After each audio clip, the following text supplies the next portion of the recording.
Bismillahirrahmanirrahim. Assalamualaikum warahmatullahi wabarakatuh. Alhamdulillahi rabbil alamin. Wa bihi nasta'inu ala umuri dunya waddin. Allahumma salli ala sayyidina Muhammad wa ala ali sayyidina Muhammad. Subhanaka la ilma lana illa ma 'allamtana innaka antal alimul hakim. Allahumma 'allimna ma yanfa'una wanfa'na bima 'allamtana. Rabbana zidna ilman warzuqna fahma. Rabbi shrah li sadri wa yassir li amri wahlul 'uqdatam min lisani yafqahu qawli. Amma ba'd. Saudara-saudaraku yang saya cintai dan saya hormati karena Allah Subhanahu wa taala,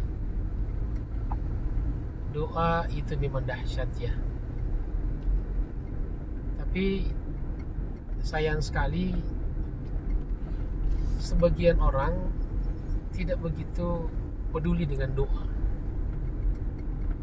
ya, bahkan kadang-kadang justru menjadi sekedar polemik ilmiah saja. Maka di sini Al-Fakir ingin mengingatkan diri saya maksudnya, dan kita semuanya insyaallah, tentang sebuah kisah yang diceritakan oleh baginda Rasulullah SAW. Yang kisah ini sudah sering kita dengar, sering kita baca, tapi bagi saya itu tidak pernah membosankan karena banyak sekali hikmah dan pelajaran yang bisa kita dapatkan dari kisah itu. Rasulullah SAW menceritakan bahwa ada 3 orang di umat terdahulu melakukan satu safar atau satu perjalanan. Lalu karena kelelahan, karena kemalaman, mereka lalu mencari tempat beristirahat. Dan mereka masuk ke dalam sebuah gua di sebuah pegunungan. Ketika mereka berada di dalam gua tersebut, tiba-tiba ada satu batu besar menggelinding dari atas gunung dan pas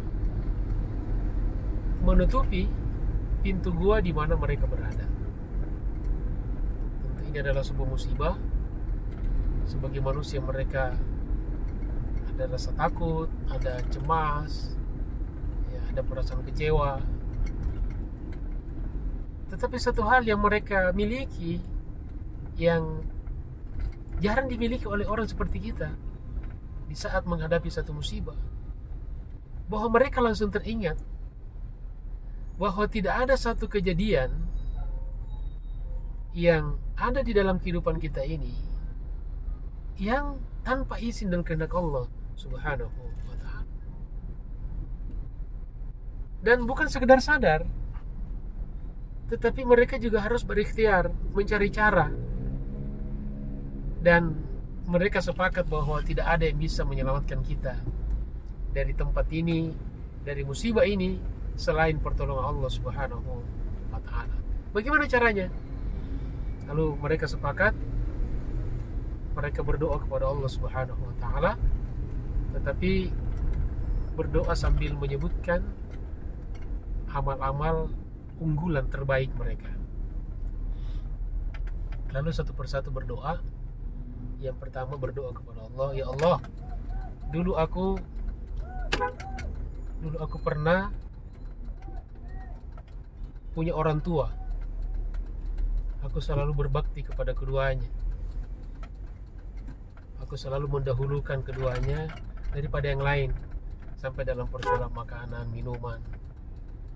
Selalu aku dahulukan keduanya, ya Allah. Lalu suatu hari saya terlambat pulang, kemalaman. Sampai di rumah, keduanya sudah tertidur. Saya tidak mau membangunkan, takut mengganggu istirahatnya.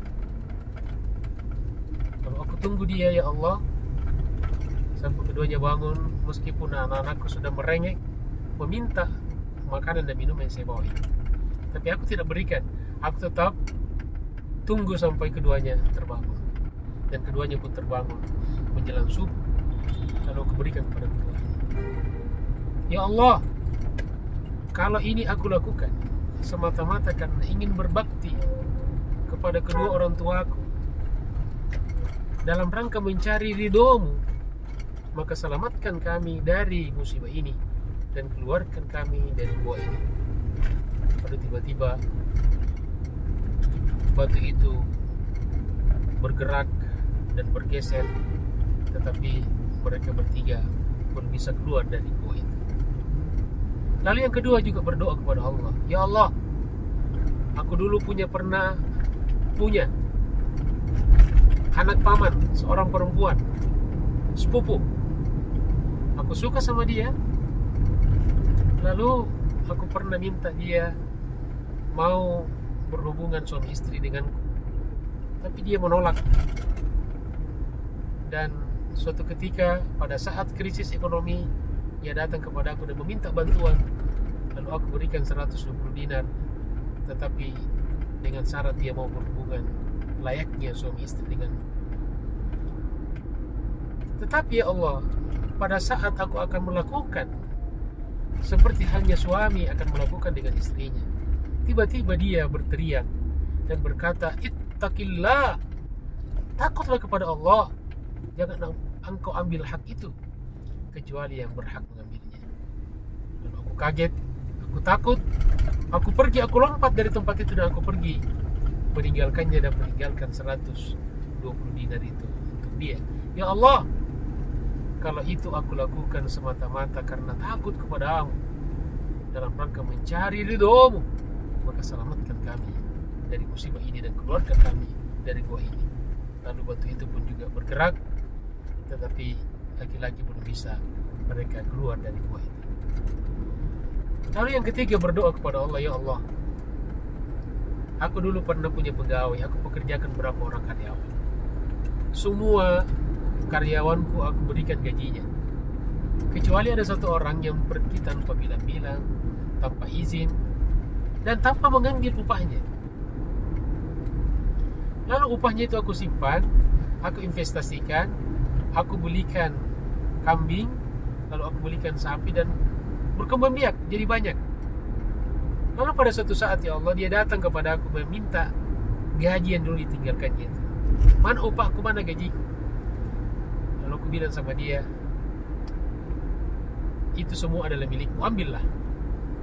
Tapi dia berkata, jangan bercanda, aku datang hanya ingin meminta upah yang dulu aku tinggalkan itu. Lalu aku bilang, ya Allah, betul, itu semua adalah milikmu, ambillah. Lalu dia pun mengambilnya dan tidak menyisakan seekor pun untukku. Ya Allah, jika aku lakukan ini semata-mata karena menjaga amanah, orang-orang yang aku sudah pekerjakan, tidak mau menzalim mereka, semata-mata mencari ridho-Mu, maka selamatkan kami dari musibah ini dan keluarkan kami dari gua ini. Dan seketika itu batu besar itu kemudian bergeser dan mulut gua pun bisa terbuka kembali, dan akhirnya ketiganya selamat dari musibah dan mereka pun bisa keluar dari gua itu dengan selamat. Saudara-saudaraku yang saya hormati, saudara-saudaraku yang saya hormati dan saya cintai karena Allah Subhanahu wa taala, dari mata Allah Subhanahu wa taala, dari kisah yang menarik ini setidaknya ada 5 pelajaran penting yang bisa kita ambil dari kisah ini. Yang pertama, bahwa tidak ada satu peristiwa, apakah itu peristiwa yang mengenakan kita atau yang tidak mengenakan kita, yang terjadi dalam hidup kita ini, yang tanpa izin dan kehendak Allah Subhanahu wa ta'ala. Yang kedua, pentingnya kita senantiasa berhati-hati dan waspada dimanapun dan kapanpun, karena yang namanya musibah bisa terjadi kapan dan dimanapun, bahkan bisa menimpa siapa saja, siapapun. Oleh karena itu kita senantiasa berhati-hati, tawakal, mohon perlindungan ya kepada Allah Subhanahu wa ta'ala. Setiap kali kita pergi mau keluar rumah, bismillah, tawakkalna 'ala Allah, La haula wala quwata illa billah. Yang ketiga, bahwa dahsyatnya doa. Doa yang kata Nabi sebagai mukhul ibadah, sumsumnya ibadah, dan juga sebagai silahul mukmin, senjata orang beriman. Ini dahsyat luar biasa kekuatannya kalau kita ingin menggunakannya. Dan yang keempat, suatu doa permohonan kepada Allah akan lebih kuat lagi manakala dibarengi dengan apa yang dinamakan dengan tawassul dengan amal soleh, yaitu bertawassul dengan melampirkan amal soleh terbaik kita yang pernah kita lakukan dalam hidup ini. Dan yang kelima, bahwa pentingnya untuk kita senantiasa melakukan amal-amal soleh, amal-amal yang terbaik, amal-amal unggulan yang kalau perlu tidak diketahui oleh orang lain selain diri kita dan Allah Subhanahu wa Ta'ala. Karena selain pahalanya besar, pahala akhiratnya dahsyat, juga bisa kita jadikan sebagai bagian dari proposal doa kita, tawassul kita kepada Allah Subhanahu wa Ta'ala, terutama di saat-saat kita mengalami satu ujian, mengalami satu musibah, dan mengalami satu dalam kondisi bencana.